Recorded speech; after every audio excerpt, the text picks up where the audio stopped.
Welcome everyone to Dialogues number 2 in the series of 3. And thanks everyone for coming along. Hopefully we'll have a lively, engaging discussion this evening.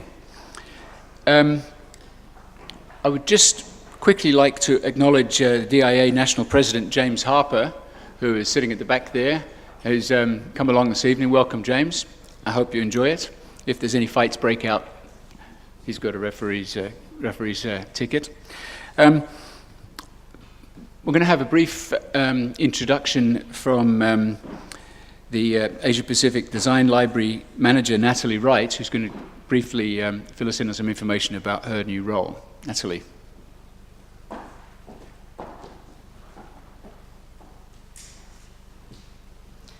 Good evening, everyone. Welcome to the Edge tonight and to the State Library. Today's my first day in a new role as manager of the Asia Pacific Design Library. So excuse me if I'm not quite prepared for this, but I haven't really had much time to learn everything about the role today. So I'm going to fumble my way through this, but what I wanted to do tonight is just give you a bit of a indication about what we do at the Asia Pacific Design Library. I think at the last Dialogues, we didn't really get the opportunity to tell you what we do, and we really like your input into the activities and events that we put on. So I'll just see if this works.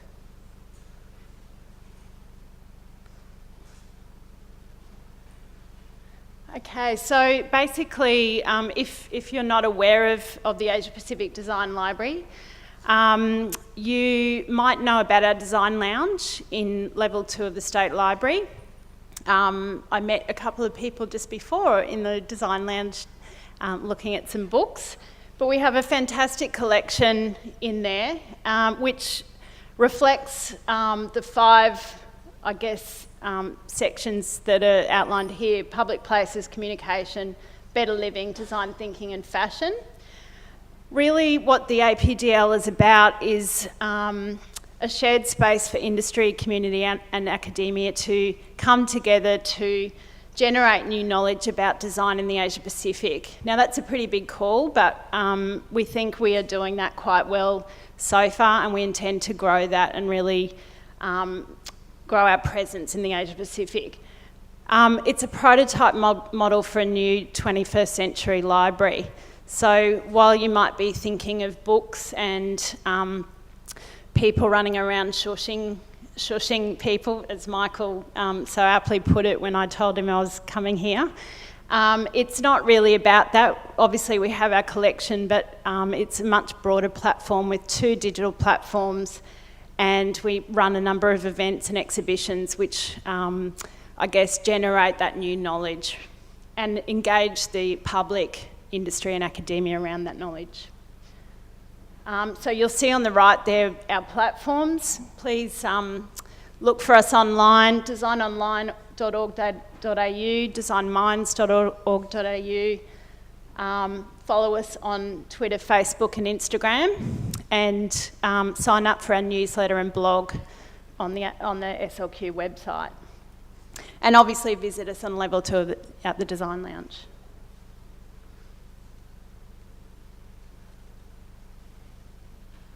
This isn't working very well. So this is a bit of a picture about our Design Lounge. It's quite an inspiring space, so I really encourage you to go there and have a look at our collection. It's quite varied, and there's some fantastic titles in there to enjoy.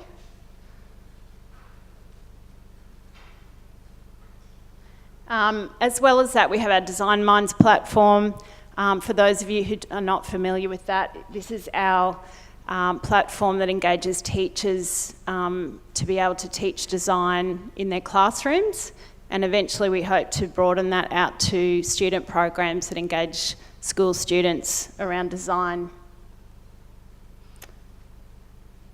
As well as that Design Online, we encourage everyone in this room and beyond to contribute to our platform designonline.org.au.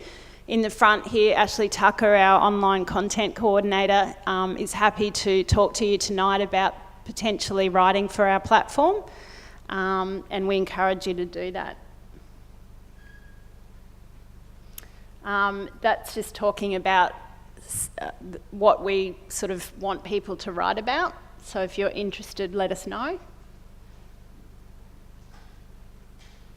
Design Pulse is our event and exhibition platform. Think Outside is our series coming up later in the year, so look out for that. We'll be obviously sending out a lot of information about that, and hopefully we're going to be engaging with the G20 cultural program for this event. And this is our team. Obviously this was taken before I started. So it's not that I'm a mini-me, but on the left there we have Liz Watson, who's our engagement and partnerships coordinator, who does a lot of the work with DIA for this event. Ashley Tucker, as I said, our online content coordinator, and on the right there we have Genoa Petrup, who looks after our design lounge, and she is currently in Amsterdam at a conference, tweeting away. So if you want to follow what she's up to, get on our Twitter feed.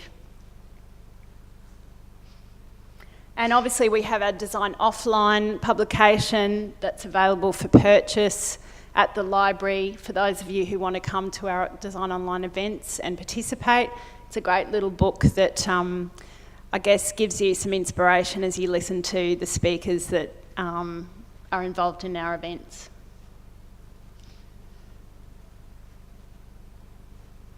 And I think that's all from me. So thank you very much, and I hope to see you in the Design Lounge. Come and visit us, help us create this great Design Online platform, and yeah, come and talk to us anytime.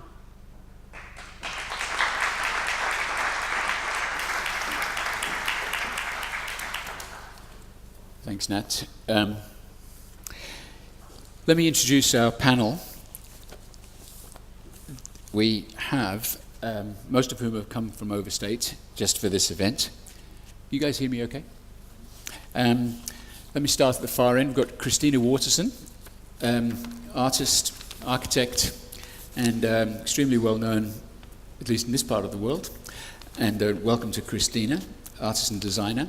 We've got Jane Burry, who is Associate Professor of Architecture at Architecture Design at RMIT, also a registered architect. We've got Beck Davis, who is now a lecturer and convener of product design at Queensland College of Art, Griffith University. Byron George, director of Russell and George. And last but by no means least, Elena Lowe, co-founder of XYZ Workshop. So please give them a round of applause and welcome them this evening.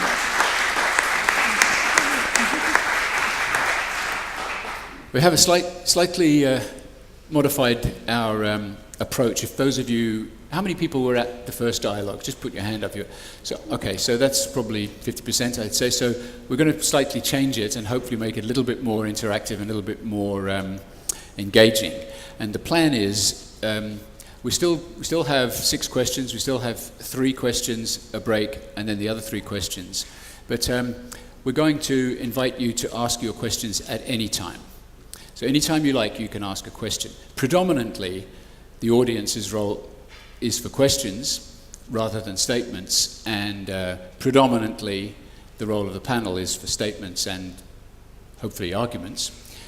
And but you know, if you slip into a statement, it's not the end of the world. But I'll kind of call the adjudicate any difficulties that may arise. But I really would encourage you to be as involved as possible. Put your hand up if you have a question. If you can't resist, I guess you could shout out, but I'd rather you didn't. But if it gets, that's good, if anything. Olivia is going to tear around with a microphone, but catch my eye, and then I'll point Olivia to where we're going to get the questions. So I really would encourage you. It's much more interesting and much more engaging if you are involved as well. So rather than store up your questions, let's get them out there as they come along. So let's not be too polite about this. A little bit of aggression is a good thing. We've kept these guys in a cage, fed them some raw meat, rattled the cages just before they came out, so they're kind of raring to go, hopefully. So let's get underway. We'll probably talk about each question for around about 12, 13 minutes or so, and I'll get a signal from the back when it's about time to move on to the next question. So let's get started with the first question. First question being, I don't need to pay a product designer anymore. My 3D printer can print whatever I want to download for free. Byron, you're the only guy here. What do you think of that? I don't know what that has anything to do with it, but I disagree with that comment. Well, you can get things for free, but what value do they have? I think, you can get lots of things for free. We can download music, we can do whatever, lots of things, but I don't agree. So you think it's lacking in value, therefore, Yeah. of no great concern? Well, not no great concern. It's just, I think, no appreciation into the effort and the work that's gone behind what the thing is. Yeah. Do you think an average person in the street is concerned about that, though? Probably not. Isn't that a source of anxiety for a designer or an architect? Well, you just need to be good at protecting what you do, I think, in that kind of respect, and be better. Okay. Christina? I disagree with that because probably the same reason as Byron, but I think it's our fault that people don't value design. I think it's the role of the artist and the designer and the architect to communicate the value of what we do, and I think we don't communicate to the general population enough in language that everyone can understand, and so that perception may have come from us, from not engaging with the general community and not talking about why we do what we do and what value it has to people's lives on an everyday basis. I neglected to add that the focus of today's discussion is predominantly about financial side of design, about making money and surviving. And I think that's a really great answer that you just gave then, Christina. I think we should focus on that because I think what's the hidden agenda between this question is this is going to cost you money if you not aware of this, potentially. Elena, what's your take on this?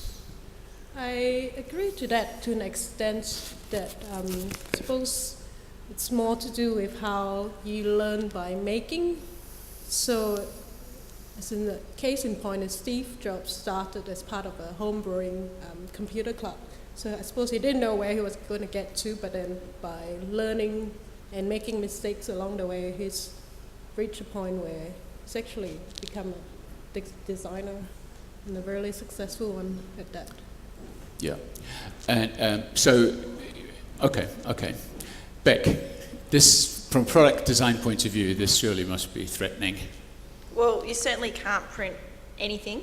You can print a lot of things, so I disagree with the question. But building off what Christina and Byron highlighted earlier, it comes down to what is it that you need, what is it that you're trying to produce, so therefore why is it that you're seeking to print something in the first place? Is that what you need? Do you need a 3D printed widget? If so, then you may need to seek out 3D printing services to arrive at that conclusion. So it comes back to those questions of what is it that you're seeking and where do you place your value? So we've had a bit of a discussion around the discrepancy, though, between finances and value at the back earlier. So that's something we might need to unpack a little bit further. Yeah. What about just looking ahead slightly? What do you see, if you're asking this question in 5 years' time?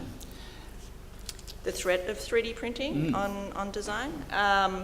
It's certainly something that everyone's thinking about and talking about, but I wouldn't necessarily say that I think there's a lot more kind of aura or myth surrounding the role of 3D printing or how kind of pervasive it will be moving forward. I think, yes, it might be able to print and create, but you can't design as such through a 3D printed item. So the designer, someone will still drive that. There'll still be a human element attached to that component. So if you're wanting to answer complex questions or discover complex or challenging, find complex or challenging solutions, then you can't simply sit at a computer and print an instant solution to that. So from that point of view.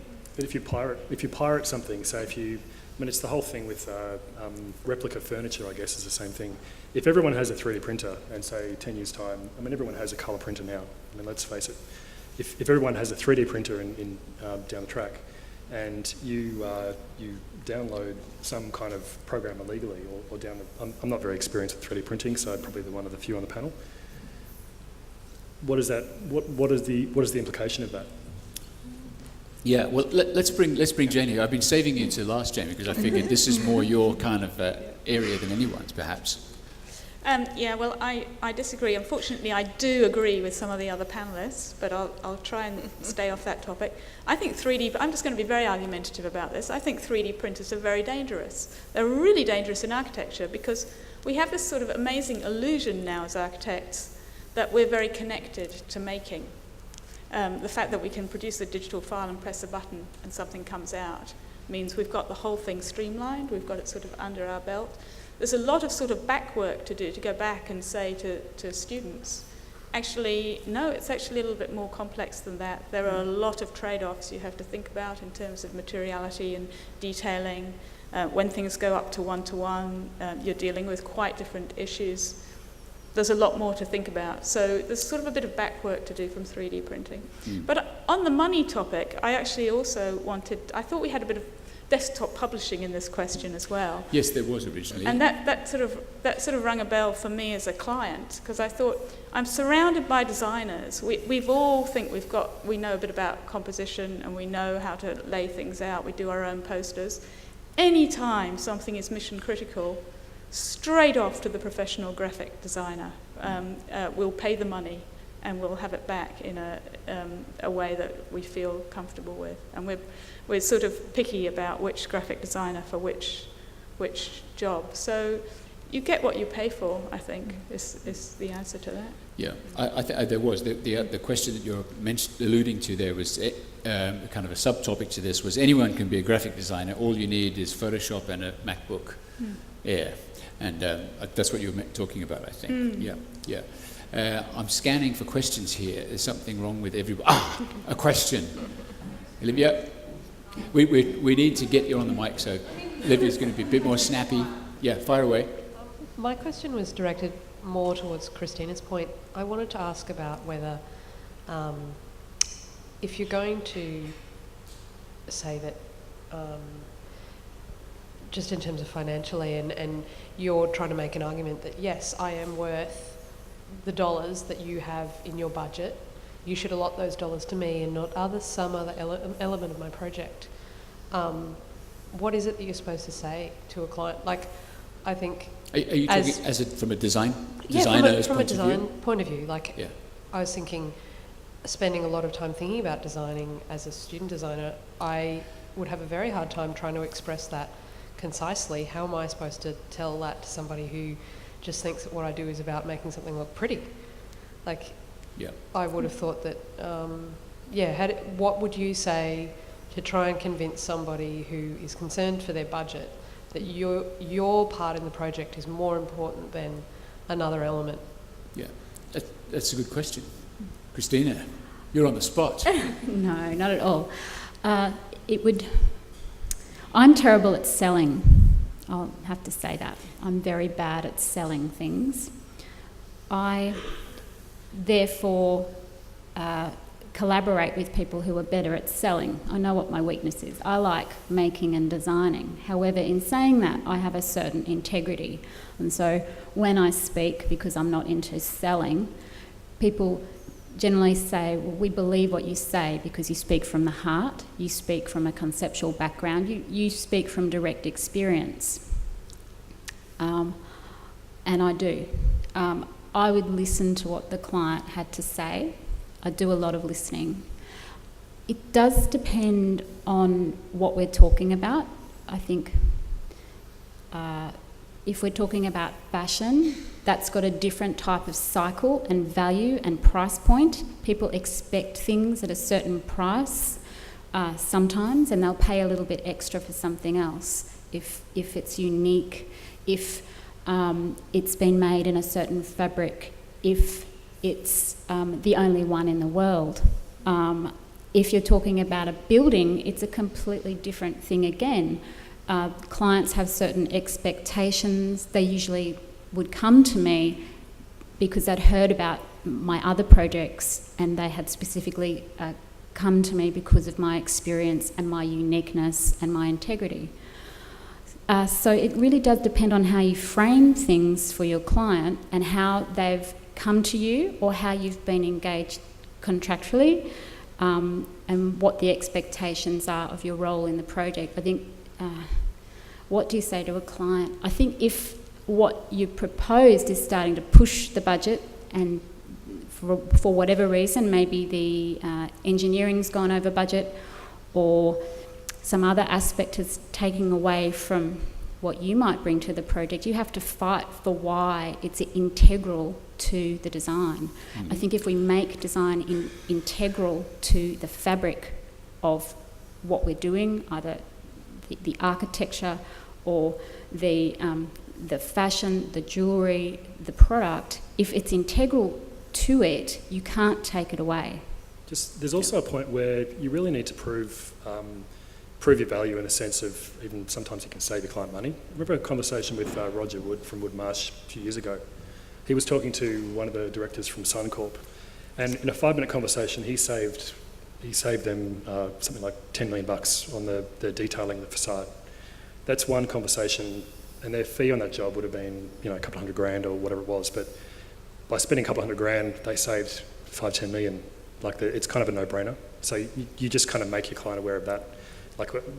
Designers and architects are not frivolous. We know what we're talking about, and we know how to kind of put things together that most people can't, because that's the way we're trained. And I think you've got to really communicate that to your client and make them aware, and really just by showing them, I guess. Anyway, that's probably off topic. Yep, there's another question. Question for the panel. With that in mind, how do you then define your value proposition depending on those varying areas within design? You're talking about you're going to save money to a particular... Well, that's one aspect. Yep. I mean, it really depends on you're improving the environment of what you're designing. You're giving them a light-filled living room. You're increasing their sales. You're increasing their spend at the bar. I mean, there's a whole lot of different things that you can do. You're reducing the number of staff they need because the sight lines across a retail store are really clear. I mean, it's a whole range of factors, and it's just being an expert in what their thing is and what their product is, and putting your hat on top of that, and your knowledge of space and design and materiality, whatever it is. And branding, I think your company is extremely great at developing a brand for different retail stores, which is just invaluable. Yeah. It's something that maybe sometimes a graphic designer can't do alone, but an interior designer, architect can bring something quite signature to a brand, and that has a value. I think actually that's a really good point. No one is ever alone in doing something. You've always... Whether you're designing a glass, whether you're designing a building or an object or whatever, you're never alone. It's always, there's input from various people, and it's actually, it's the management of that process, I think is really, you get that right and you're kind of 80% there. Do you think I've answered your question? Sounds a bit political to me, but Elena, what do you think? You look like you're... I was just going back to fashion, and I was thinking about 3D designers, nervous systems whereby they've actually built parametric applications whereby the customers can tweak certain parameters so that, I guess in a way, you're creating your one bespoke or one-off necklace or a dress, and maybe instead of getting a mass-produced shoe, you can actually have something that's customized to your own feet or something like that. So in a way, it's more empowering the end user to, I guess, have a certain degree of control over the design rather than having like a big corporate company saying, oh, this is what we can design for you. Yeah, okay. But that's still a nervous system product. So it's still, you're still sort of guaranteed you're going to get a beautiful object out of that, I guess. I suppose then you have lent a hand in designing it. So perhaps you can see the beauty in it. Yeah, but the difference between that and designing your own at home. Someone's setting the parameters for you. Yes, so that's Still why I a- agree to it to a certain extent. You can't call yourself a product designer as such. Yeah. Okay, let's go on to the next question. I think that was reasonably well debated. You are allowed to ask more than one question, but as many of you that should contribute to this, the better, I think. The second question is going to come up on the screen any moment, probably. Is do-it-yourself designers are the result of designers not differentiating themselves enough as professionals. I think that's with the view of, we're talking about primarily about fees and making money and surviving in the industry. Let's think about that. Do-it-yourself designers are the result of designers not differentiating themselves enough as professionals. Maybe professionals is the key word there. Jane? Yeah, I think this is a really big question. I mean, there's like two parts to that for me, which one is the sort of diversification of the designer, because we're kind of spawning new design disciplines every day. We didn't have web design or big data visualization or sound design, 20 years ago, I don't think. So there's this sort of potential now for every designer to almost have their own discipline. And, I'm an architect, so I come from that kind of professional accredited tradition where you're both kind of supported and in a way policed by your professional body. You have a long pathway to get accredited, and then by that time you know your code of conduct and you know what your relationship with your client is and all that sort of thing. Now I've got the boot on the other foot, just starting a new master of what we've called design, innovation and technology, and people come in to do a whole variety of design learning in that. What are they when they come out? Because they don't actually fit any particular professional accreditation system or body at the moment. So does professionalism mean this collective thing? And if you've got all these new design disciplines, how do they belong in that traditional? Or do we need a sort of revolution in terms of the professions? And these are sort of 19th century institutions, and we now need to rethink this completely. Yeah, the DIA is in an interesting position, I think. Yeah, I see why you say it's a big question. Just before we go on, let me ask the audience: if you agree with that statement, do-it-yourself designers are the result of designers not differentiating themselves enough as professionals. If you agree with that statement, you want to put your hand up? So if you disagree, well, you either agree or disagree. So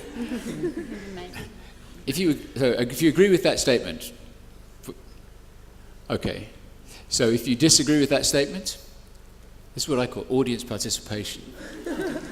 It's so fantastic to have you so thoroughly involved. Okay, and I forgot you guys. So just give me a sense now if you agree or disagree. You agree with that statement. So okay, Beck, you're next off the rank in that case. Sorry, mine aren't lined up, so I have to concentrate every time I flip. Beck has special I think needs. it comes. Obviously, we've got different discipline backgrounds on the panel here, and we've come from through different courses and different programs. And in architecture, as you just mentioned, there's an accreditation process, and it's quite kind of rigorous within their own discipline in terms of self-regulation. And then an element of respect and critique that's laid into that.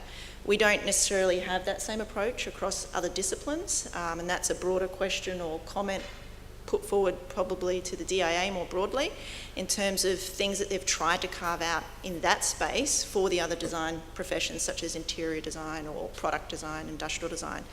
So I think that has fed part of that problem in terms of our own sense of value. And coming back to the audience question about value proposition, trying to define that, it's difficult if in our own institutions we don't necessarily push for greater kind of accountability or registration or processes. And in terms of the DIY, well, you'll always have that, and there'll always be tools as they become more increasingly available to consumers. They'll always go out there, early adopters, and explore and experiment. So I don't necessarily think DIY as such is a threat to design. Yeah. But I think self-appreciation and acknowledgement of our role. Yeah. Sorry. Yeah. No, I think in the final analysis, though, for all of these different disciplines, ultimately, you give a fee or an invoice to a client, and that's the kind of moment of truth. Or you clearly explain up front that they're going to get an invoice. And the moment of truth is to kind of wonder, why am I paying for this exactly? What sort of a professional service are you actually offering that potentially, I've already got that building, I could kind of make a copy of that, or I've already got that chair, I could make a copy of that. Do I really need you? And I'm kind of worried that we're kind of in our own little weird world here. And we have a question down here. Sorry, and it's kind of...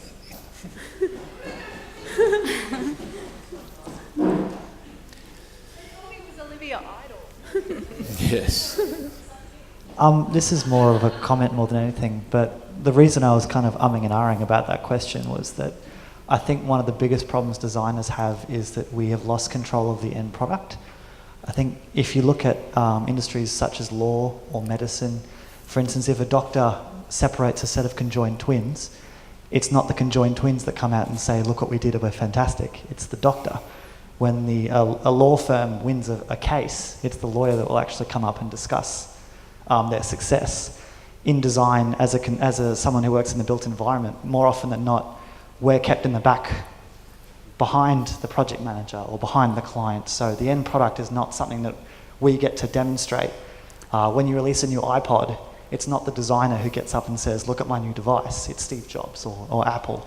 But no one dies from a bad chair unless it falls down and you fall off the edge of a stage and whatever.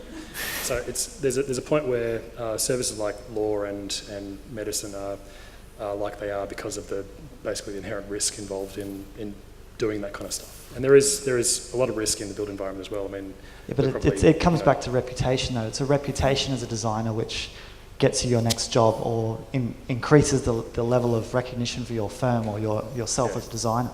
Well, so if you're unable to get that as a designer, there's no way you cut yourself off at the knees in many cases. And it's up to you to get that. That's the thing is that it's the process for actually getting your name out there or getting your designs out there or whatever else is actually as probably more complicated than doing the actual work, like going through the process of negotiating the media and PR and marketing and making sure that what you're doing is actually hitting a point and selling a story that someone wants to actually sell.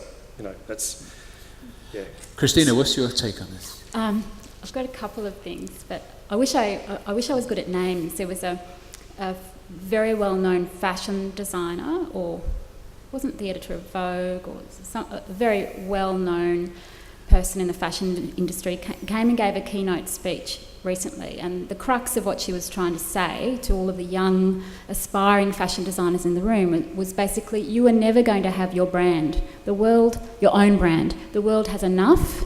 You will work for a major house, and that is what you are going to do, because they are already ahead of the game. So I guess there is this feeling, because they are quite large companies, they have so much money spinning around, they have built their brand at a certain time, that yes, they do really control the industry, and there won't be that opportunity for young designers to come through. I think that would be terrible.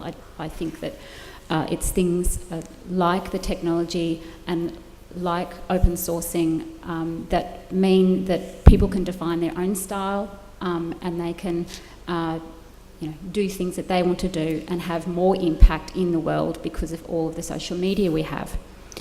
In terms of architecture, architects aren't like lawyers and doctors. In the mid-90s, legislation changed. People can't call themselves an architect unless they are registered, but you don't need an architect in the core industries to build a building. You don't actually need an architect. You can have a project manager, and project managers took a lot of the roles of architecture away. Project managers, engineers. You don't actually need an architect legally to design a building. It's very different in other countries. I think Australia let things slip a little bit in terms of architects and what their role is and how they're seen in our community. So legislation, more than 15 years ago, 20 years ago, played a massive role in how architects are engaged. It's very different in London, it's very different in Europe, the way how architects are engaged in making cities, preserving cities, designing cities.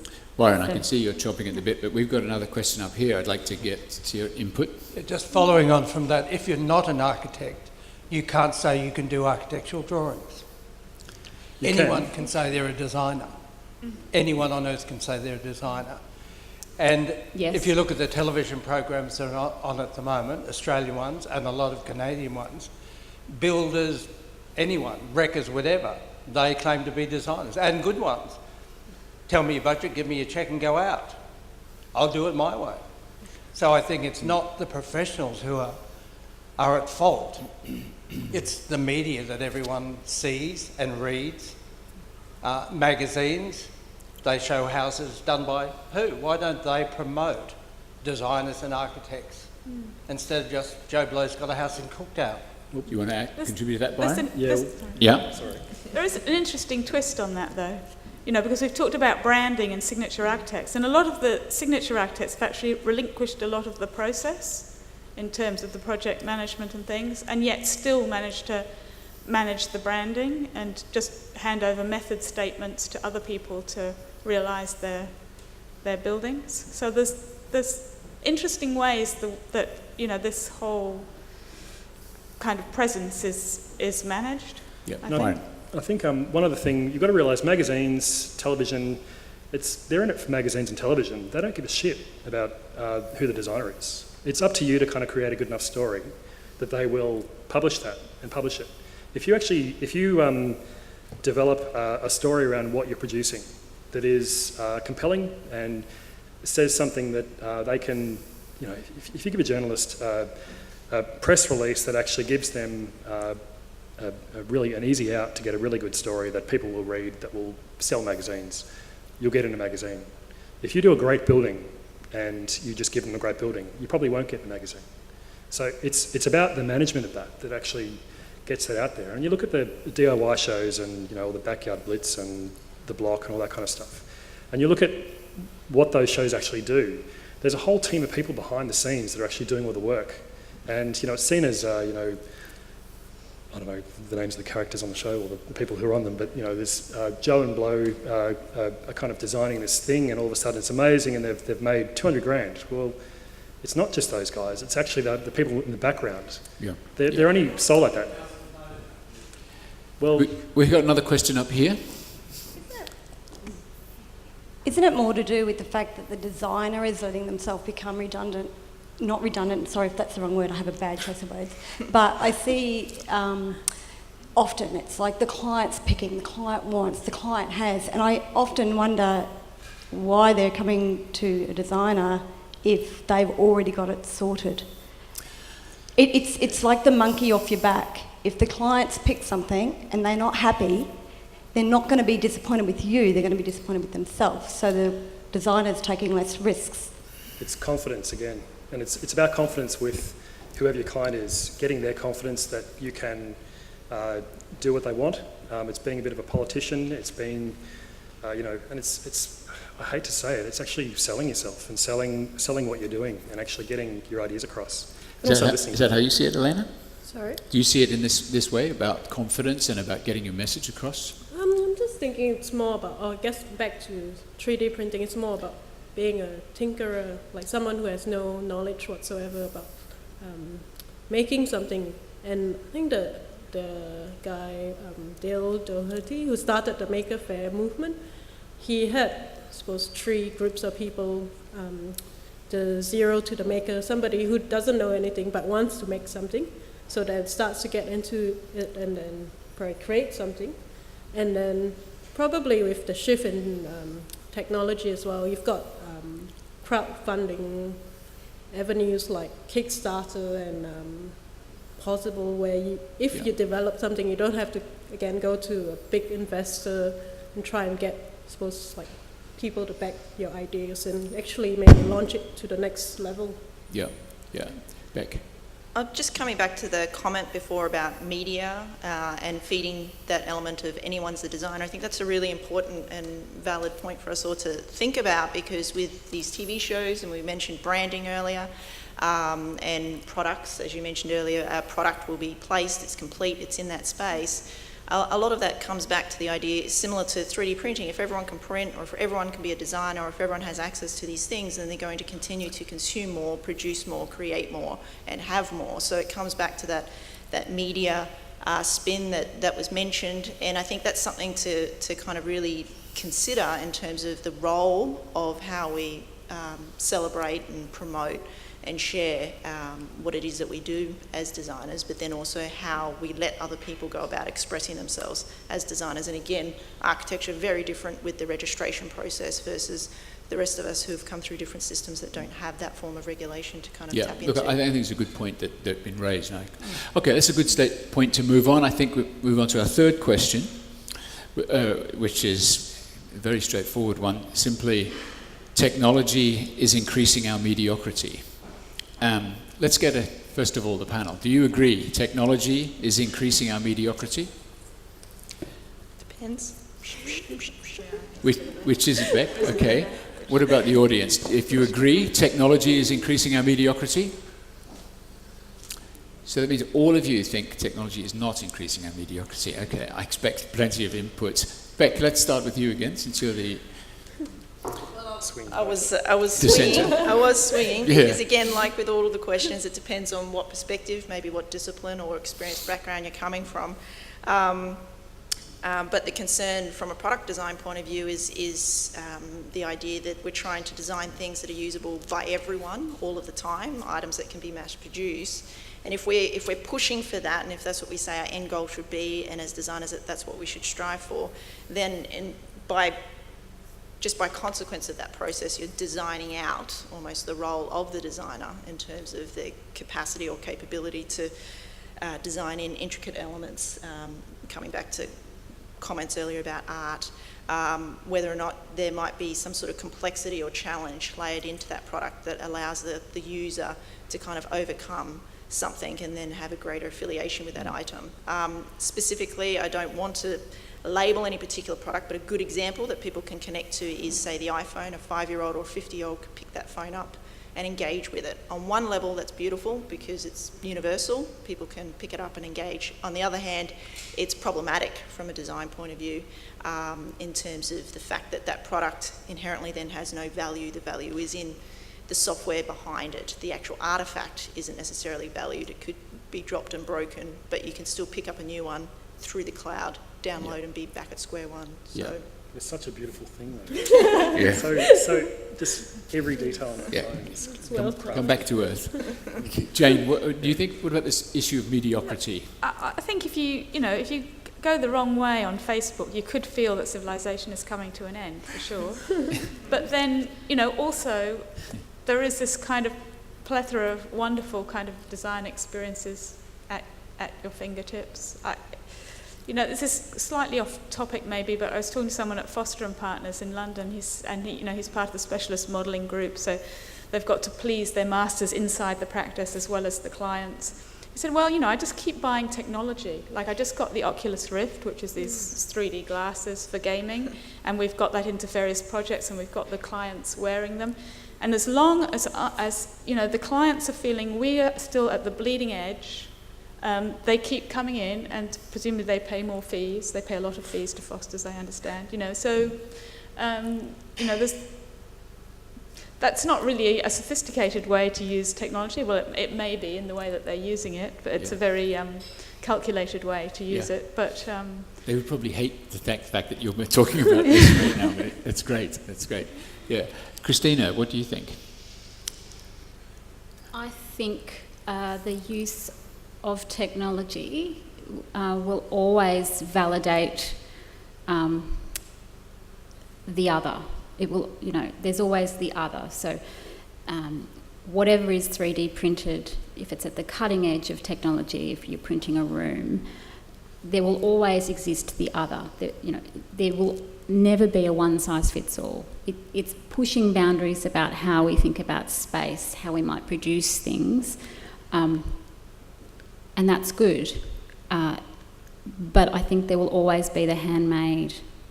There will always be modes from craft all the way to ways of using, technology. I think too, technology is making us more sensitive to design. So, I think of, selecting different images. Is that Tinder? That we're becoming more aesthetic. Visually, we're making decisions. We're accessing more information.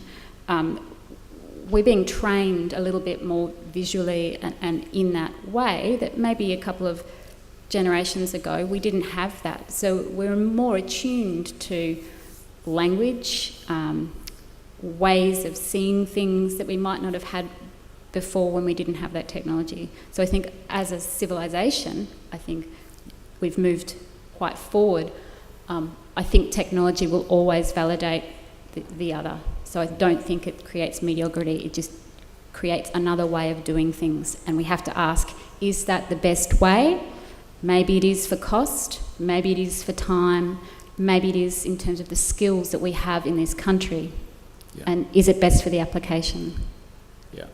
I was reading not so long ago that at the turn of the century, in 1900, there was something over 100 architects in Maryborough, just a little town really, because every house had to be drawn by an architect. You'd be lucky to find 2 or 3, I would say, in Maryborough today. I'm sure, because if there was a new building to be put up in Maryborough, it would be drawn in Brisbane or Sydney or anywhere but Maryborough. Technology allows that to happen. But in actual fact, if there is anything newly being built in Maryborough, there's no designers involved in that process. It's probably a fairly mediocre new estate that's being manufactured by people minus the input of architects and designers. I would actually, I would argue against that in the sense that... Come on!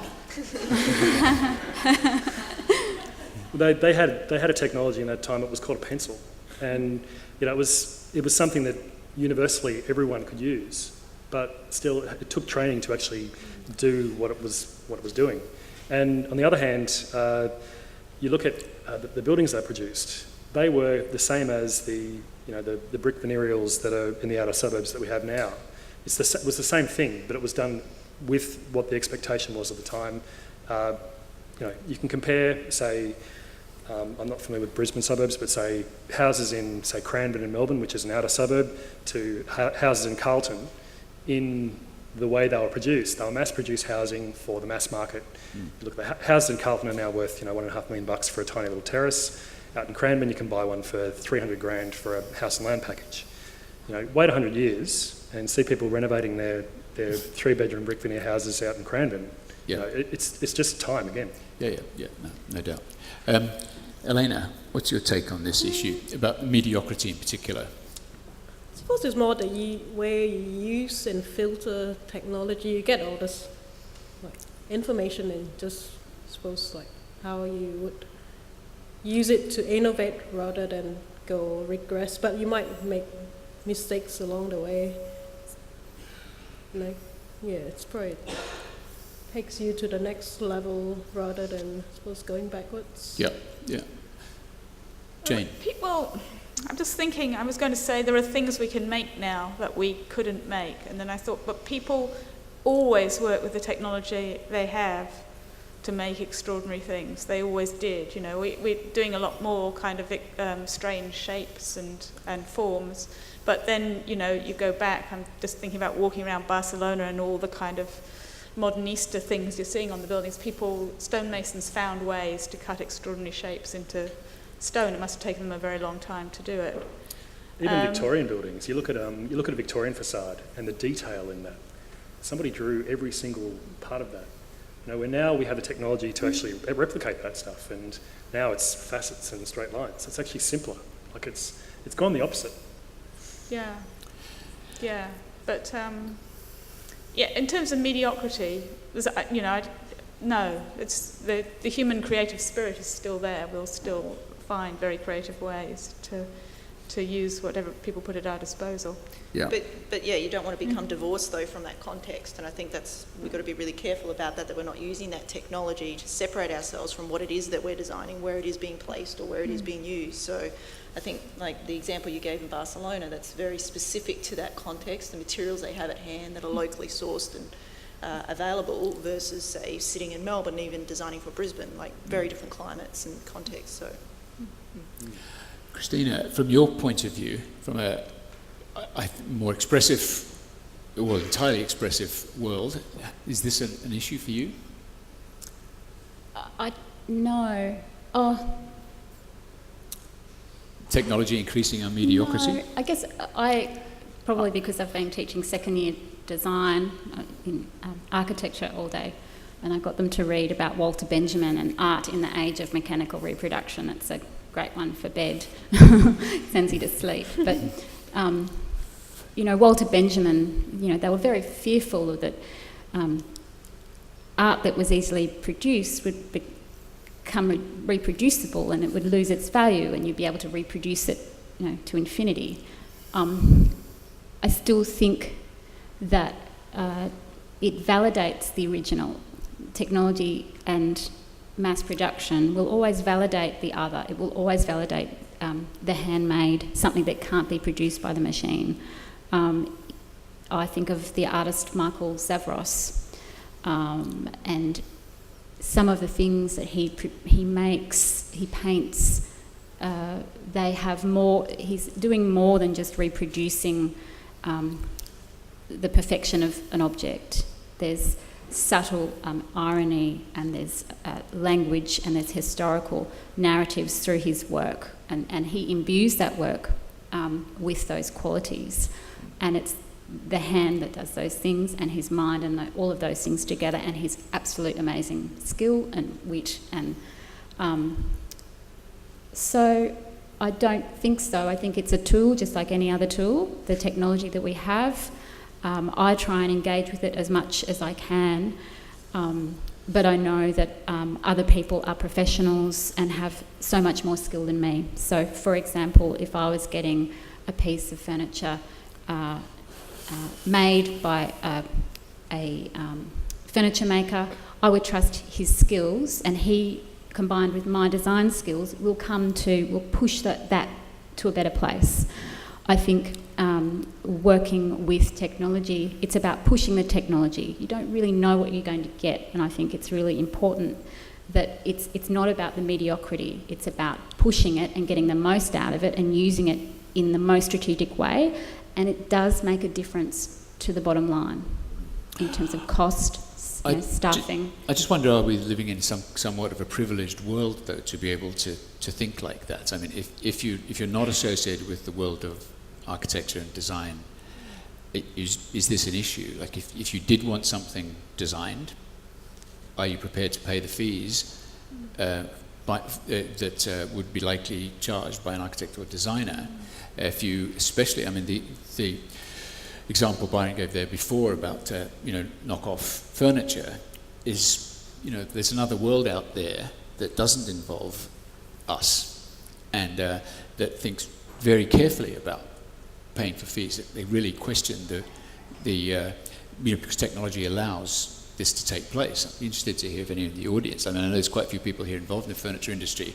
Surely this is a major issue for people. Do you want to add anything to that, Brian? I mean, is that a threat to you? Look, it goes back to that word value again. really making someone understand what the value is of what it is. And I don't know, back to the mediocrity thing, there is always mediocrity. And there is always, you can actually use mediocrity as a good thing, in that it actually allows you to be better than that. Anyone who's built anything or designed anything and had it made, or had a product developed and put in a store, knows how bloody hard work it is to actually, even at a basic level. So you kind of, in this sort of little privileged world that we're in, we're kind of,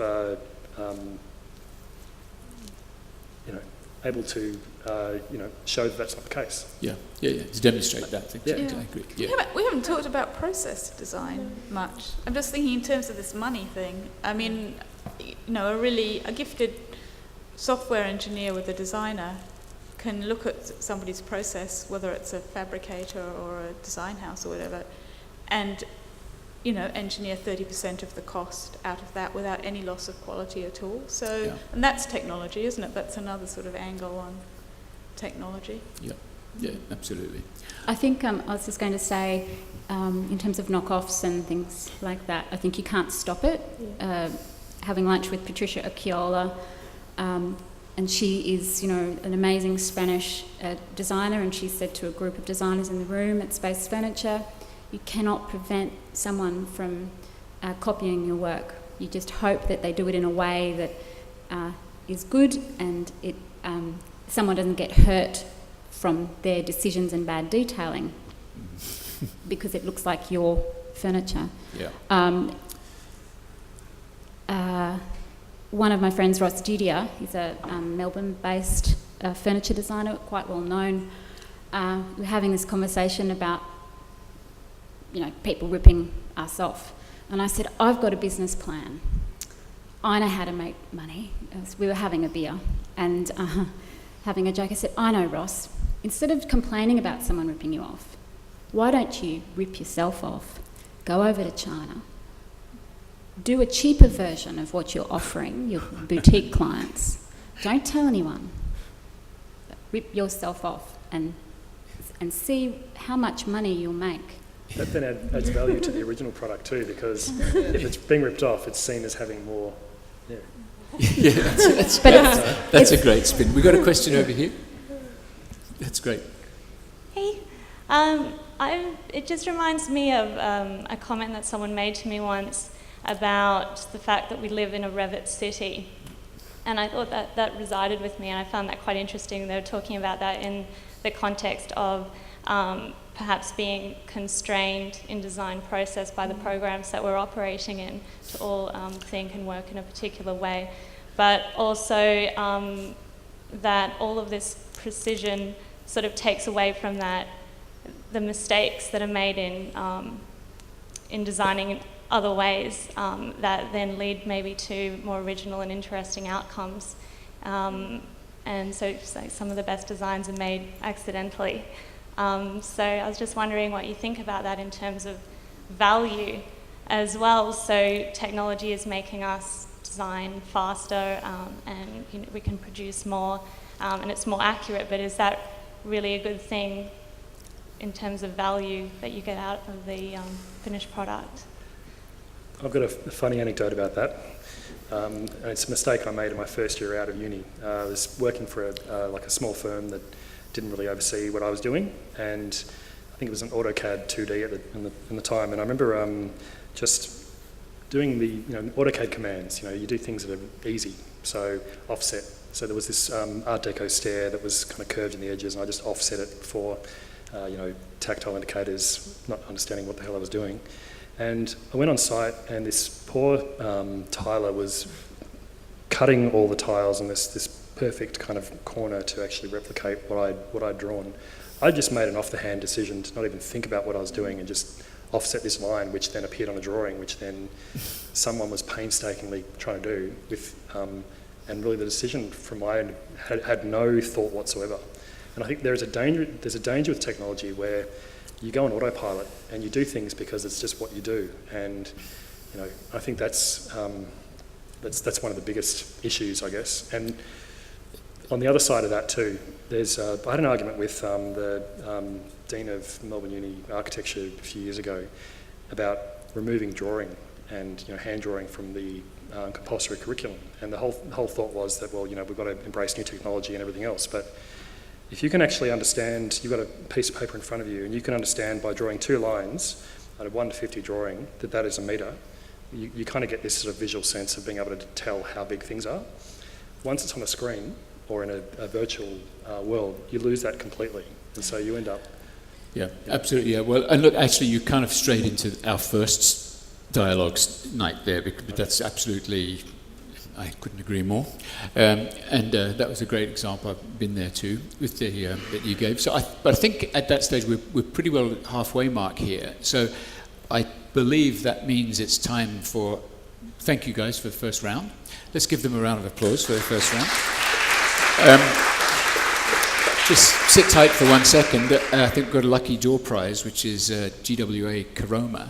Is that happening? Caught you by surprise?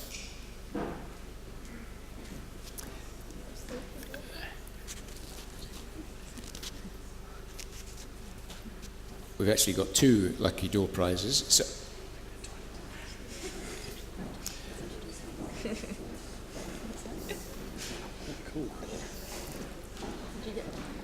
So, Scott, you going to do the draw? Okay. Tension's mounting. So, the GWA Caroma door prize is won by Felicity Yang from FYI Design. Well done, Felicity. It's nice to see you again. It's nice to see you, darling. I'll talk to you in a minute. And we have another lucky door prize, which is from UCI, which is the stools, which I've got my eye on personally, but I didn't anyway. And that has been won by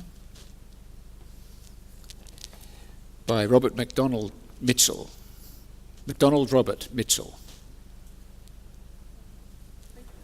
has passed away. There's no Robert MacDonald Mitchell here. Where did these weird little things come from?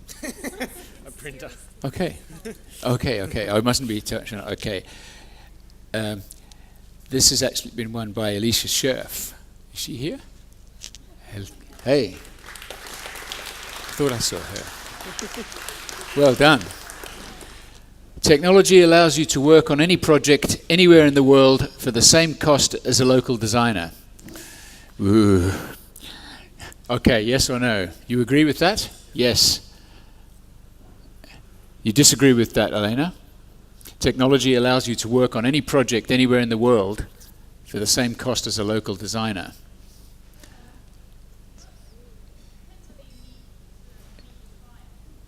Just 1 second. We got our mics turned on here? Yeah, we have now, I think. I think it depends whether you need to meet your client. Maybe that would be the caveat. But I mean, there is this fantastic opportunity. Whether you get to meet the client. Well, yeah. I mean, someone from a telco told me this a long time ago. They said you've got to be where your client is. You can have the back room somewhere else, but you've got to be where your client is. Yeah. But on the flip side of that, network practice has been a sort of extraordinary opportunity, I guess. So you can work with the best people all over the world, communicating simultaneously like you're in the same space. That's an extraordinary opportunity that a lot of projects have availed themselves of. Yeah. But, I mean, practices can stack their offices around the world and then shift the work around. That's obviously all working very beautifully. Yeah. Beck, from an industrial design point of view? So, yeah, in some senses, that's what we were saying earlier, absolutely you can. And again, it depends on the project, though, and depends on what you're trying to achieve and how relevant context is to what it is you're trying to design for. So, in that sense, I agree, but then I also disagree with the statement. You agree, but also disagree with the statement. So. Right. Good thing you're in the middle. I'm Switzerland. I knew you were a complex personality, but I didn't realise. I was going to give you psychiatric help as well. Byron, you look like you had something to say about this. Well, it's just a simple thing, Skype. I mean, we've got contractors in New Zealand, we've got a little studio in Italy, and you just plug in and where you go. There's no real difference. I mean, if you're meeting clients, yeah, sure, but most clients will be happy to have a conversation over the phone at some point of the whole thing. And, So are you Skyping your clients or with designers? Both. Yeah. We're doing a little project in New Zealand at the moment, and I've got a contractor in Auckland who's doing most of the work. It's in Queenstown, so I've been once, and the project's kind of almost delivered. So, and obviously plane fares being what they are, you can, if you need to go and do that, you can. But yeah. What about builders? Do you Skype a builder? No, that's the difficult kind of thing. And I knew you'd say that. Yeah. No, it's you need someone on the ground wherever you are.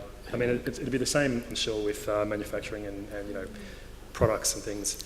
Unless, I mean, how many people get stuff made in China, for example? I mean, a client of ours, Crumpler, all their bags are made in China, and they've obviously got to go over there and deal with that. Yeah. But at least initially, once you set that up. Yeah. Elena, how does this affect your world? Sorry, I'm just going to speak in terms of architecture.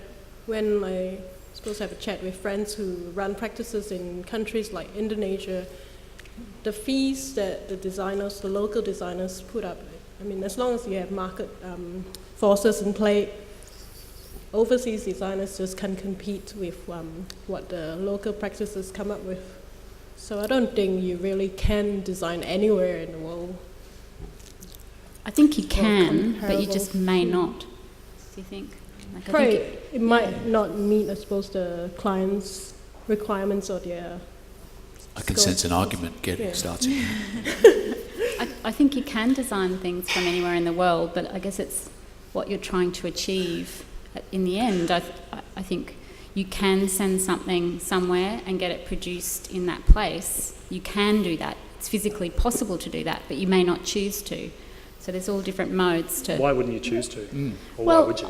I do think of the China effect in terms of building a relationship with makers. I guess I'm thinking of urban art projects and Quench. So urban art projects set up an office in LA because in that industry, or in that place, and this is the same with Quench, you have to build a relationship and be seen to be building a relationship and a place in that market. If you're trying to sell things to people, especially in LA, America, like you to have an office in that place, say for products, you've got a home base, you're in that place. Now say urban art projects and China, they have an office in China, and I know they need that. They've been working with a number of manufacturers and bringing them up to speed with what they expect, how local people work, what the technology is. And so they could just send a file over, but they're never going to get exactly what they want unless they build that relationship. Yeah. Georgie, what's your take here?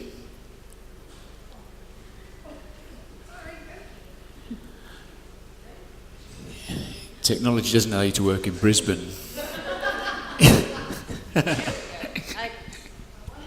Okay, so, but isn't actually what the question is asking is not, does technology allow you to work on any project anywhere in the world? It's actually saying, can you actually do it for the same cost as a local designer? And I disagree, because look at graphic designers, they're getting, sorry to put it this way, but bastardised by people on the internet that are able to do corporate logos for them for $100 in the back of nowhere. And I really disagree that we can actually still do the same thing at the same cost as a local designer. I think that's the critical point, is the cost issue. Yeah, good point. Yeah. Byron, what were you about? It's the whole cost versus value thing again, and the outcome, whether it's good or not, you know.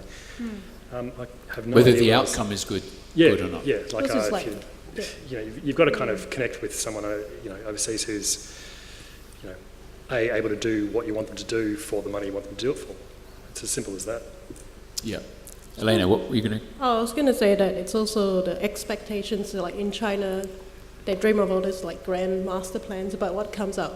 There are a lot of shoddy buildings that comes out at the other end as well.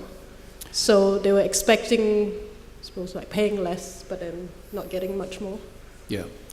Jane, I can't remember if you've talked about I've this. had a go on this one, yeah, but yeah, I'm thinking about this cost thing. But then this is the process design again, you know, so you've got that possibility of producing it where it costs you least and delivering it where you get the most benefit. I mean, presumably that's the other side of it. You could structure your business in a global kind of sense to get the maximum benefit at the least cost. I mean, you could interpret the question that way. But if you're cost-driven, it's like a race to the bottom. I mean, I've had friends who've made things in China, and there's a lot to set up that relationship between you and them. You have to visit them and see them. Even say with rotomoulding, you know, the actual tool, when it starts out as a block of material, if they don't use the right material from the very start, it doesn't matter how good they are at the end, that tool is not going to, it's going to be porous. The product is not going to come out. It's going to have areas in it, and you're not going to get the price for that because it's got areas in it and it's not meeting the level of, say, the Italian makers. So it's always going to be less. So it's that training, that expectation, building that relationship, and that costs money. But So once you get it right, then you can, but that investment to start with, you have to have that So investment. you're saying you have to go.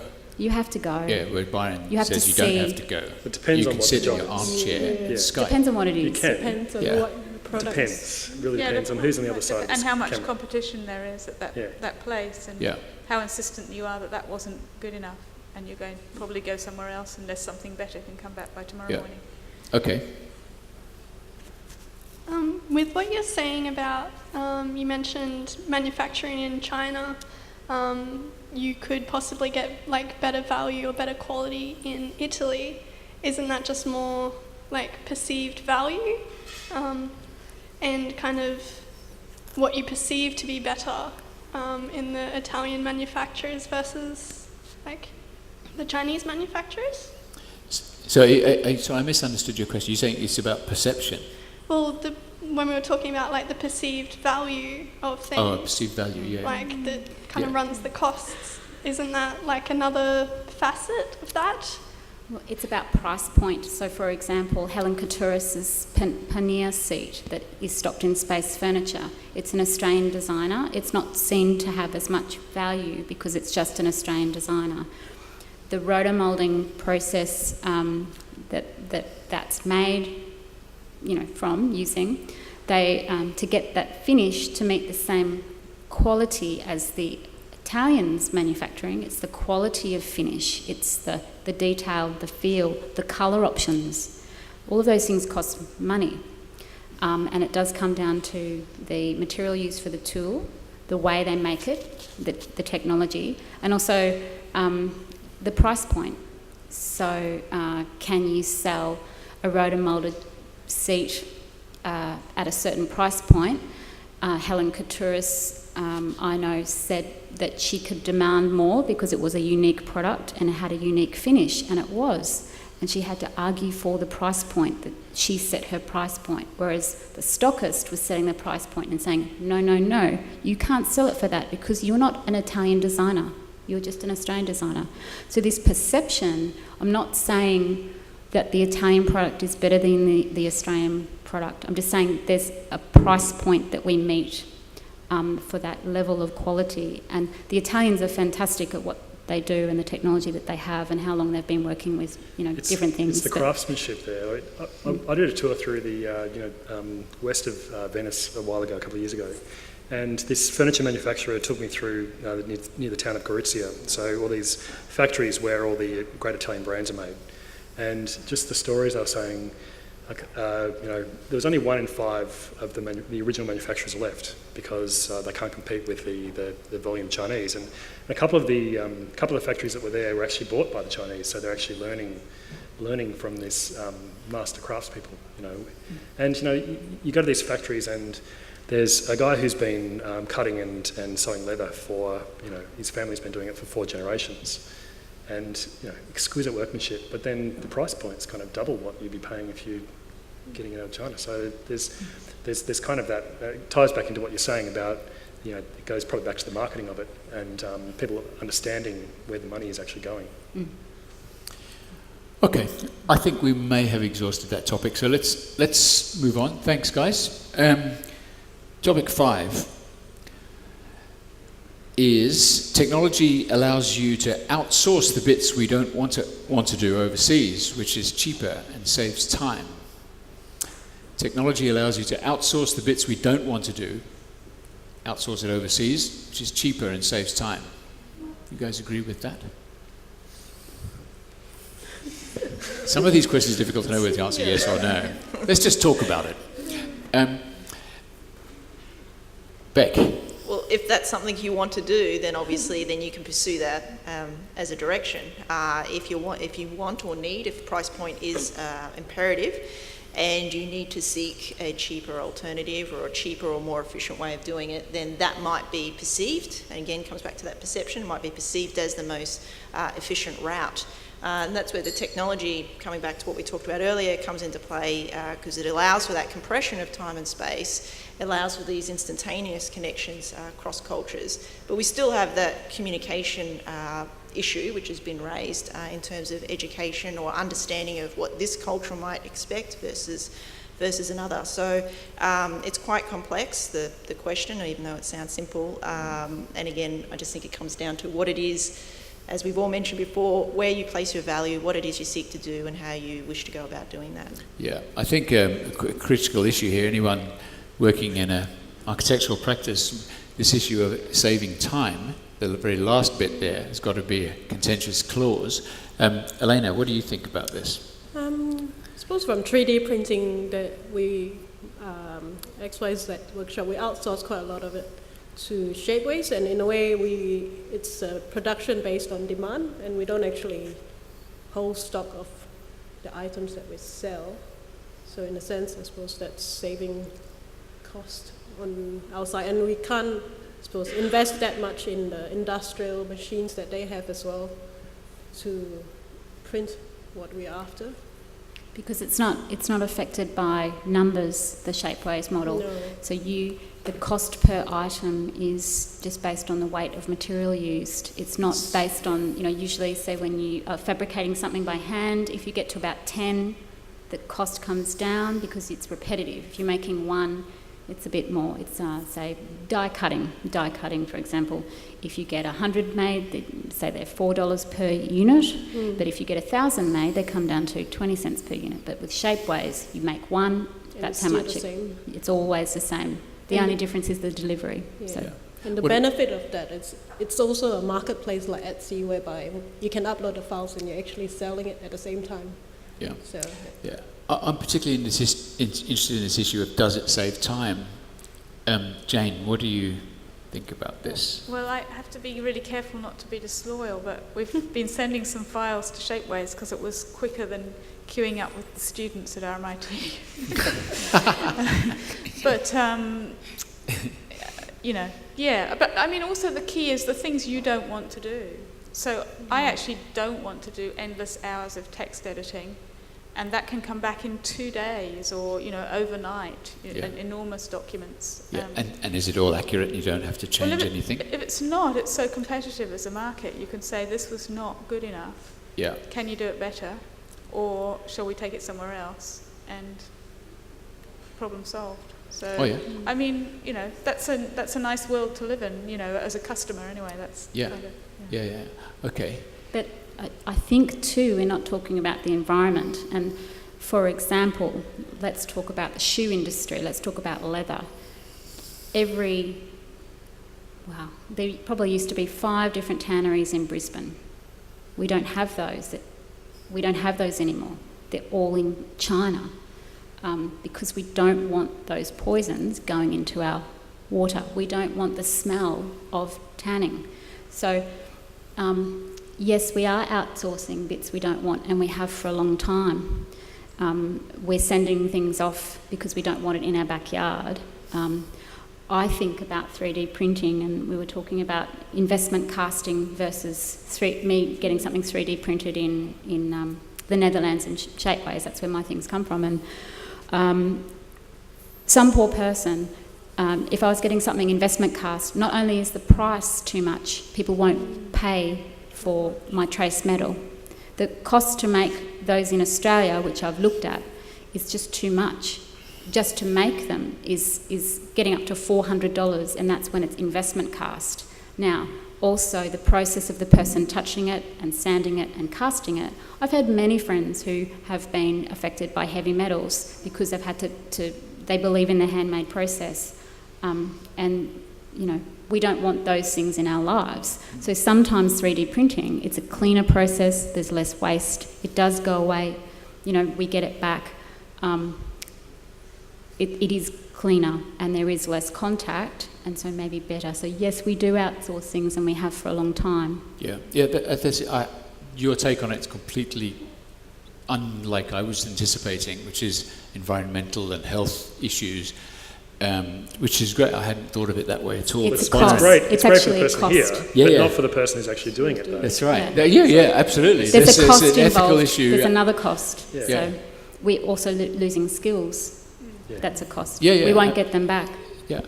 Byron, what about your world? Like when the work that you get involved overseas, are they projects that, you know, can you say that by shipping out the stuff you're not interested in doing, the repetitive, the dull, you know, is it cheaper and does it save time? I'm a bit of a control freak. I don't actually like, I prefer to do it in-house if we can. I mean, the only thing I'd say, if we're talking documentation, there's been good and bad experiences with doing that with companies, whether they're in Vietnam or Argentina or you know, Europe. But if you talk about it in purely dollar terms, if we've got someone in Italy working, the average wage in Italy is €15,000, which is, you know, they kind of balk when they hear that what the average wage is in this country.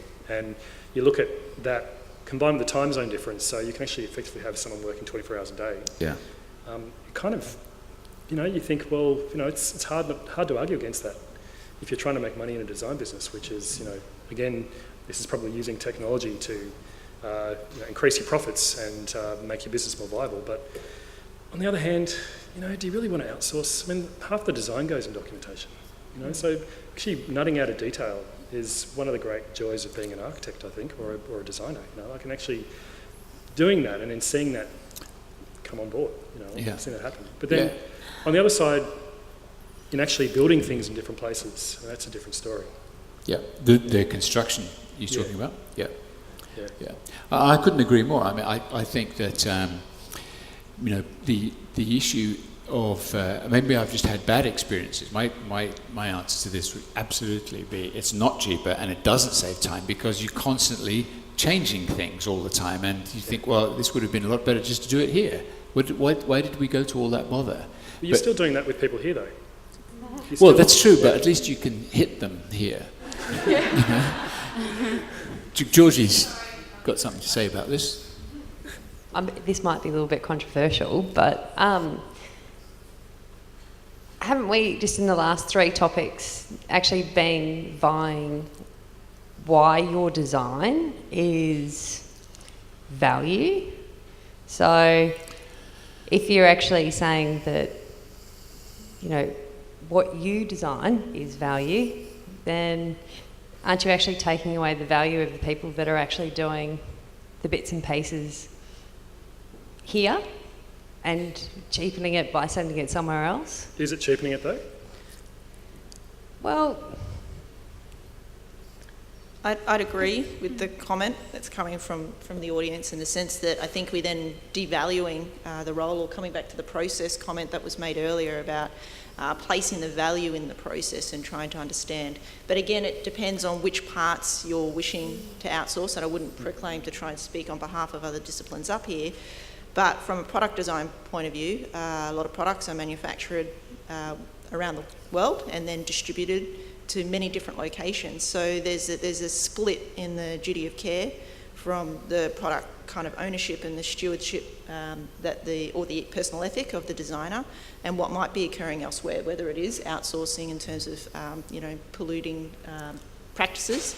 But if you're doing it in-house, or if you're doing it locally, if you're using local resources and materials, then you design your practice around what you can achieve and around what's viable within that local context. So I think there is a concern if we disconnect that and if we pursue kind of outsourcing all of these aspects that are critical to the design process. And I think more broadly, and not coming from an academic point of view, not an industry point of view trying to make money from it, but I think there's concern around that based off Michael's point around if we're getting other parts designed elsewhere, then who owns it? So what's the IP around that? Who's generated then that content? Who's created that, that creative capital? Who owns that? And what might that mean moving forward in terms of, safety or risk or accountability? I think it would be, I don't mean to be rude, but I think it would be kind of naive to think that this is anything other than a financial argument, for big companies or for companies who are doing it. I mean, I can't see, the benefit it is that, your profits increase. Yeah, I don't think it's a cultural exchange, Georgie, were you going to add something to that? No, probably not. I'm just holding the microphone for Olivia. Oh, okay. I think there's other benefits than just meeting a cost. I think, I make a lot of things. I'm stupid. I make a lot of things by hand. But I think I need that for my process. It connects me. It grounds me. What benefit? It means that I can talk to makers when I'm getting them to make something for me, and I use spatially. I'm sculpting something with space, designing something with space. I'm not designing something on the computer. Are you saying there's benefits if you do it here as opposed to ship that? Yeah, so I do a lot of groundwork here, take a lot of years. I don't speak lightly when I speak about how much it, to get something made somewhere else, it took a lot to do that. And I'm still coming to terms with that. But at some point you have to deal with demand and price, and I've never been interested in selling, but you have to at some point in order to keep doing what you want to do as a designer. You have to sell some things so you can keep moving forward and experimenting with your ideas. You have to have an income stream that gives you that freedom. But then if every designer buys into that philosophy, and if every designer buys into the idea we must then be ahead of the technology, we must then all be outsourcing, then we're all perpetuating that. And we're self-perpetuating our own compression of time and space, and we're forever trying to speed up or reduce the value in what it is that we have to offer. And that's my concern. If all design schools buy 3D printers and all designers buy 3D printers, it reduces the cost of that product, and makes everyone feel like I must have one because everyone else has one, and it's self-perpetuating. So I think there's caution around that. I would have thought a 3D printer would actually enable you to do more in-house. It in just terms of depends. prototyping and, It does. I still make something. Yeah. I always make something first because I've got some cardboard. It's an offcut. Using offcuts, you can't usually get those, CNC cut or laser cut. You have to start with a whole new sheet. Even just using offcuts and remnants of things. Elena, you agree? I was just thinking maybe it doesn't have to be one or the other. Like it could be sort of the machine meeting the hand, because we did a whole 3D printed dress, but it was made out of 190 panels, and we still had to physically assemble each and every piece and put it on the mannequin. And the process of it was not just hit print and the dress came out as a single piece, but we actually thought of how we were going to join it together so that the seams were not obvious, and so it's like a hybrid process rather than just saying that technology is the bad guy. Yeah. But that's a craft approach to that one particular. So it doesn't have to be, I suppose, one or the other. Yeah. Okay, I think we're ready for point 6. Point 6 is more technology equals less staff equals greater profits. That's got to hit a raw nerve. Jane, what do you think? More technology equals less staff equals greater profits. Yes and no. Technology seems to also breed people. Depends what sort of level of technology you're talking about. Technology at the high end definitely needs people devoted to it. So you're saying it doesn't mean less people it necessarily? doesn't always mean less people. It means people doing different things, maybe in design, and maybe a higher grade of activity potentially as well, depending on which technologies we're talking about. Yeah. In terms of profit, you would hope that profit would be part of the equation in terms of deploying technology. Otherwise, you're being hoodwinked by somebody who's selling you some, basically. Yeah. Beck, what do you think? No. So you don't agree more technology equals less staff and therefore creates greater profits? Yeah, no, I think similar to what was mentioned, different staff. And I also just instantly think of printing and paper and the fact that we're supposed to be paperless by now. The printing companies are like, paper companies are very happy with all of that. But I don't think it's as transformative as we kind of make it out to be. And it comes back to a point I made right at the beginning in terms of kind of like the myth or the aura that we place around technology. We give it too much power. We don't take enough ownership over that. And I think trying to say that technology can replace people or can replace the creative process is, I know that was a topic discussed last time, but yeah, I would say that it certainly doesn't mean less people. If anything, it can mean more people, because greater skills, different technology, different software, different manufacturing processes, it's distributed in a different way. Yeah. I disagree with that. Fire away. At the risk of sounding like the right-wing asshole in the room, and I'm not. Why are you worried about that now? That's what it's been Well, on. anyway. So I'm saying a resounding yes, only because, and it's not reducing the number of people, it's just reducing the amount of time to do stuff. I mean, we run on ArchiCAD. I've got an office of 7 people. I've got people overseas who are doing contracting work with us and whatever else. And the amount of time it takes to actually document something now is probably a third of what it was 5 years ago, just by building in 3D, building everything into the model. You can communicate it to your client because they actually see what they're getting. So your approval, your client approval is like that. It's really easy. And yeah, then you get it, like we turn around a store in 3 days, and it's great. And it's not because technology is not the bad guy, and I'm not saying it takes away from design, because design is actually, you need an eye to put into that. I'm using the pencil analogy before, everyone can hold a pencil, but only certain people can actually draw something really beautiful. So there is a design eye that needs to go there.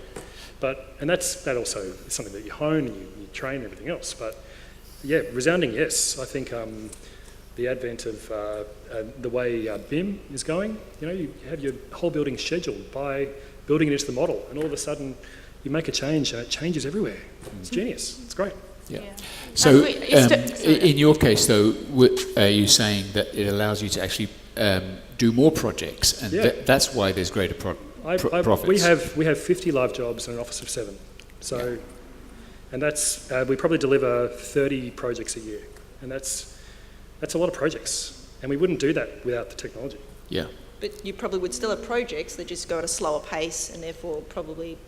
But we wouldn't be able to afford to put on the people we have to do the it's actually a chicken and egg thing. You need the cash flow to do the jobs. And my monthly overheads now, I look at that and kind of it freaks me out slightly thinking about how much money you need to generate just to pay even 7 people. But a big portion of those profits go into licensing the software that you need to use in the first instance, as we discussed even in the green room, like the cost of licensing a lot of the software. It's quite expensive. I've got this thing in my pocket. It's only because I was working on the plane up here. This little thing cost $8,000. And there's one plug in the back of our server which costs $40,000. It's like an ArchiCAD license. And just to think that this one little thing, it's more than a piece of jewelry. Equally, a lot of software is free. So Grasshopper, for Rhino is free, and Elefront is free. And in the year 2000, we used to go around boasting about the fact that some automation routines that we'd written Autolist for Autodesk had enabled just like one or two of us over a couple of months to produce 700 very complex A0 drawings. And that was completely one up the other day when someone from Front, who's using Elefront, said, yeah, but now I can produce 60,000 drawings in a morning. 60,000? Yeah. So yeah, it's actually the way you use the technology and which technology you use. And I was wondering, well, because technology is often used, so sometimes say you start using BIM modeling, but it, like you take quite a bit of time to play around with it, and you might not actually be saving time at the start. No, Yeah. there is you'd need to invest in people for that, and people that are there stick around, and you make sure they stick around. I think that's what you aim to do it, but then it just takes time to reach that point. Yeah, we've got a question over here. Sorry, and I should just prelude by saying I'm a sociologist, not a designer, so I do come from a different perspective. But surely this question's kind of odd, because in a way, it depends on whether you're talking about an individual practice level or surely at an industry level and then at a social level. So at a practice level, I can see what you're saying, Byron, in terms of, yes, the everyday practice, you may be saving, having greater profits because you haven't got those staff that you need to document or draw or whatever it is that, you're using staff for. But at an industry level, I'm wondering, though, whether perhaps more technology does equate to a greater, as Beck was saying, a different distribution of the ways in which your skills will change over time. And that just like any other industry, you evolve with that sort of technological shift. And that at a social level, it's really the question that economists ask and are asking, and politicians are getting us to ask ourselves, looking at the car industry, for example, car manufacturing. Is that something that we want in Australia? Is that a technology that, is that something that we can support? So, I don't know, to me, the question sort of has three levels. It's a comment more than a question. Yeah, that's okay. You're welcome. I think I think the greater profits is the issue here, as I think when you mentioned there, Byron, before. It's not even that. It's also the joy of actually.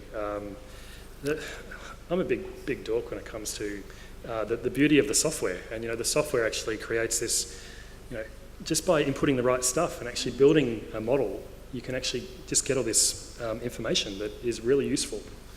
And is that your library? I mean, the thing is that you develop over time your language, your design language, and so the technology means that you can adapt details or things that you've learnt along the way, and it means that you become more efficient because of the way the tools are used. And so it means that you can spend then time customising things or focusing on things in the business because you've developed your own language that can be used on different projects. Think of different architects and they develop their language over time. And so you're basically using the tool to develop your unique language, and then in the relationships and projects that you realise, you keep building on that experience as a whole. It's not even the language, it's more about the how you actually procure it. So it's not actually what the outcome is, it's how the outcome is actually developed and done. But I think that comes a really strong distinction. Back to also the comment that was made, before the break, around being cautious, around being constrained or trying to work constantly within the constraints of the technology, or trying to fit our language or our practices or processes to what the technology can achieve. And I think that was a really kind of powerful point that was made before the break that we haven't had a chance to kind of really unpack. But that's critical, I think, in the discussion. Yeah.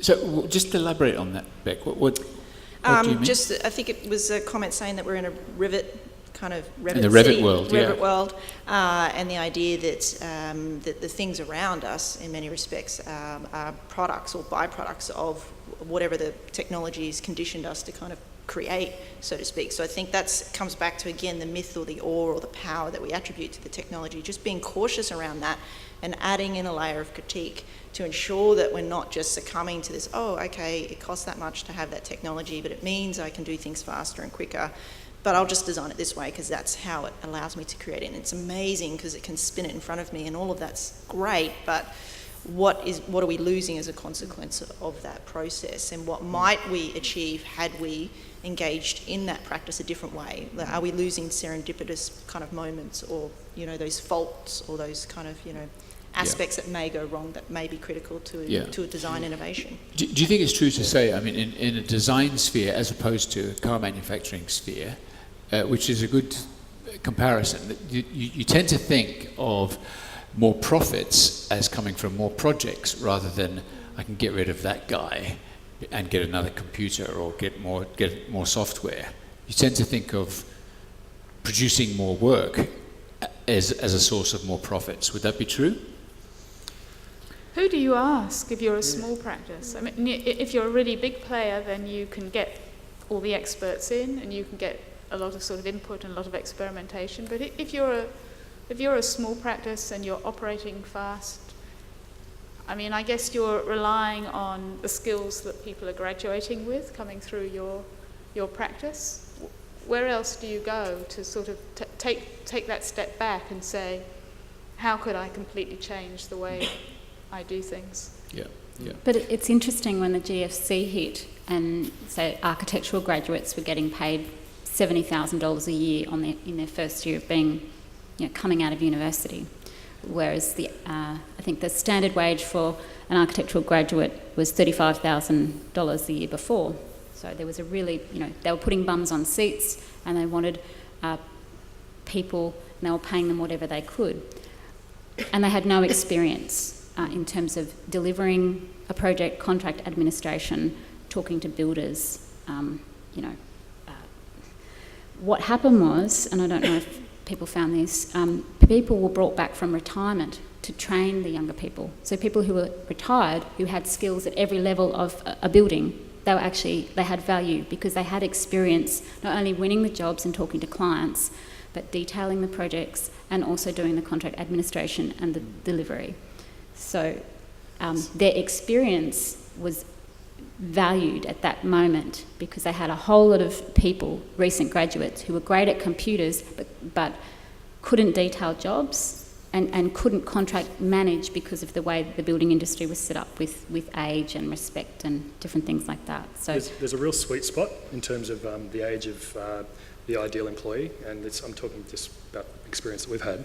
Anyone younger than me, I'm 38, and sort of around 35 to 38 seems to be people can use technology and they have enough experience to understand what they're doing, as in terms of building technology and able to talk to a client, whatever else. People over my age they're not so great on the technology, but really have an amazing understanding of how things work.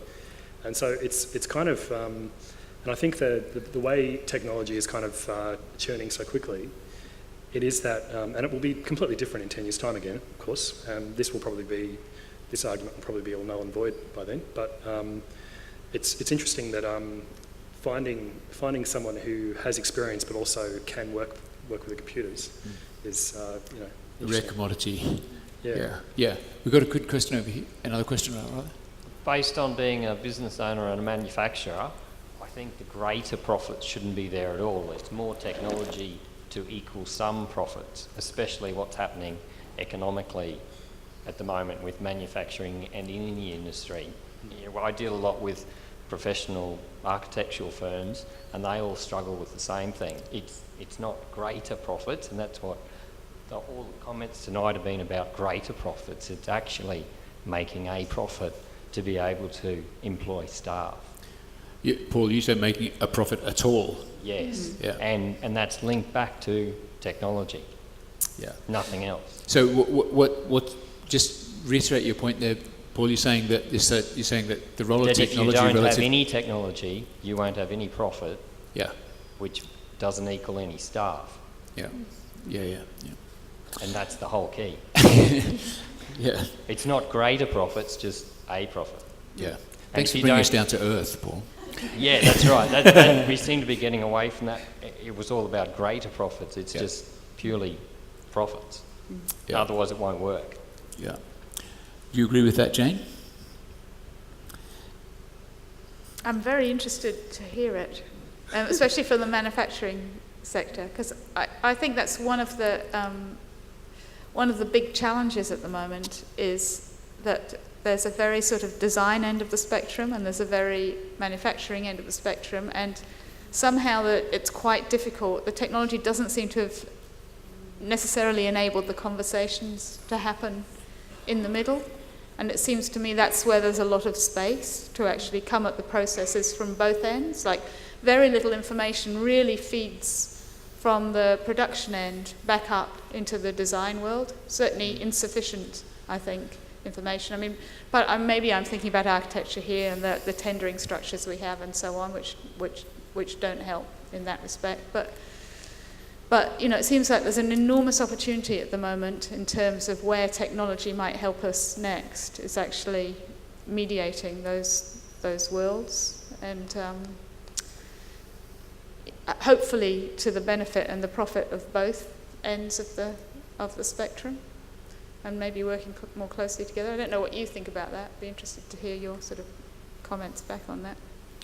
Did you want to add to that, Paul?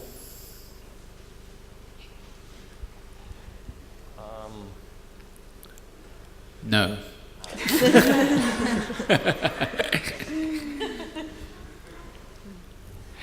Oh, I was joking.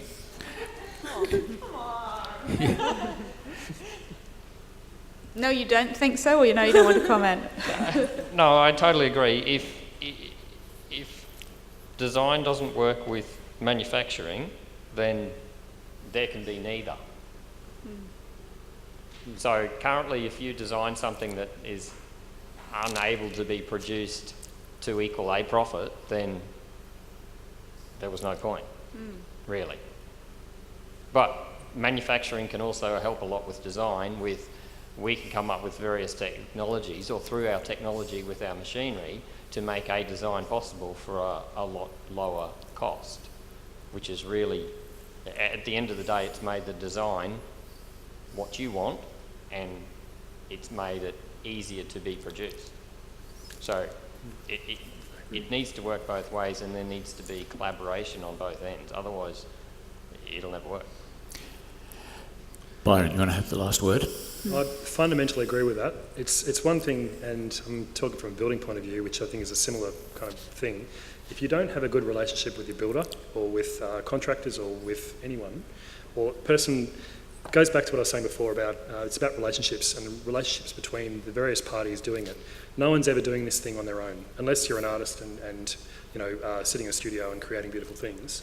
If you're actually producing stuff that, I mean, we're talking design or architecture or whatever else, where there is a commercial imperative, you're going to be working with people. And if you don't have that relationship, you're not going to get a good outcome. Simple as that. Hear, hear. We, I think, are at the end of our time. I'd like to thank our panel. I think they deserve a hearty round of applause.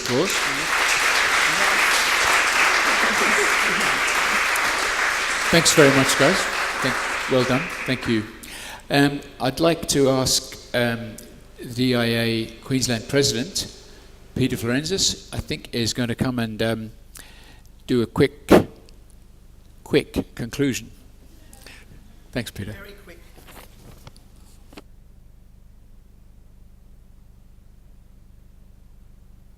So I'd just like to conclude tonight by thanking everyone. Firstly, the panellists. We really appreciate the dialogue around the discussion tonight. It's a conversation we would like to continue beyond dialogues tonight, and we encourage all of you to continue the conversation on the live Twitter feed and Facebook, or continue that dialogue. It's very important to know that the dialogue that we raise here is only limited to this very small slot, and if we can provoke discussion around topics, we encourage the topics to be relevant, and we look forward to potentially having each and every one of you who's sitting in the audience here potentially on our dialogues panel at the top here next year. So thank you, Michael, for moderating this event. To the panellists, to Byron, to Jane, to Elena, to Beck and Christina, we really appreciate your time. We've got some presents here for you, to which we'd like to deliver. Linda Ruger, our awesome dialogues coordinator, is going to hand that over to you. So thank you. Of course, dialogues can't happen without the wonderful coordination skills of Linda, And Laura, where's Laura? She's at the back somewhere. Thank you, Laura. And to Scott Bagnall, of course. To our wonderful photographer, Kelly Lotz, thank you for the photography. To our catering, Mantle and Cook and Fino Foods. To our venue partner, of course, APDL. We heard from Natalie before. Please go and check that out. The wonderful venue. To our AV and webcasting service here at the Edge. Thank you. You can always join the conversation and view the video uploads of dialogues, which are uploaded to YouTube, I believe. And you can always review this dialogues as all of the previous dialogue sessions. To our major partner, Space Furniture, thank you very, very much. To our support partners, Caribou Lighting and James Hardy, who both have had their displays here tonight. Check them out. To Cult, to Intrek and Vertilux, thank you very, very much. Without the support of all of those organisations, we cannot simply run dialogue, so thank you. If you are ever in the opportunity to specify or use any of these suppliers' products, please do so. They are the ones that have made dialogues possible. We can't thank you enough. To our in-kind partners, Colour Chiefs, UCI, GWA, Harley Venables Design, KW Docket Fine Paper and Avon Graphics, thank you for your support as well. I'd also like to just take a couple of minutes. I know you want me to finish very, very quickly, Mike, and I tend to rave on, but with our upcoming events, we've got, of course, the next Dialogues event is on, they're all up here on the board, up on this slide. So next event, Tuesday, 16th of September, please come along. This one's all about for as long as we both shall live. Our 7x7 event, which is actually this Friday night on the Gold Coast. We've got an awesome lineup of 5 speakers, not 7. So 5 speakers speaking for 49 minutes of inspiration and innovation at Spend Love on the Gold Coast. If you can make it, it'd be great, or if you can encourage the local Gold Coast design community to attend, look forward to seeing you there this Friday night. Of course, we have our DIA Queensland Branch Council meeting coming up on Wednesday the 14th at Emporium Hotel. We'd love you to nominate and be part of the next branch council. I'm actually stepping down from the president role, and we're looking forward to a fresh, invigorated new council. I can see there's a lot of people in the room here tonight who are eager to jump onto the new council, and we look forward to your participation and being part of something greater. So some other upcoming industry support events. DIA is a proud supporter of Artichoke Night School at Space Furniture tomorrow night.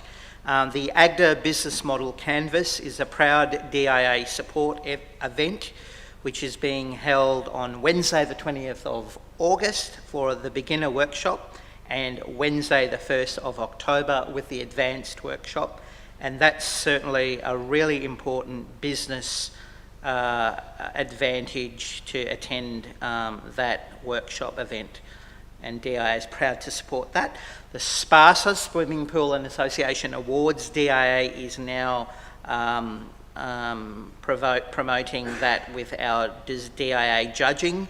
Our HIA and DIA Design Awards in the areas of bathroom, interior design, decoration and kitchen with their Gala Awards presentations are coming up. If you refer to the DIA website, you'll be able to see all of those dates. We're also proudly supporting the Print Industries Craftsmanship Awards, where DIA is providing judging for some new design industry award categories. So that's coming up in August, and the presentation dinner in October. And we're also proudly supporting the Creative 3 Creativity, Investment and Enterprise Conference in September. So please refer to the DIA website, and if not, those individual events all have DIA support, in which DIA members will receive additional discounts for participating. So thank you for being part of Dialogues, and thank you for being part of something greater. Have a good evening. Cheers.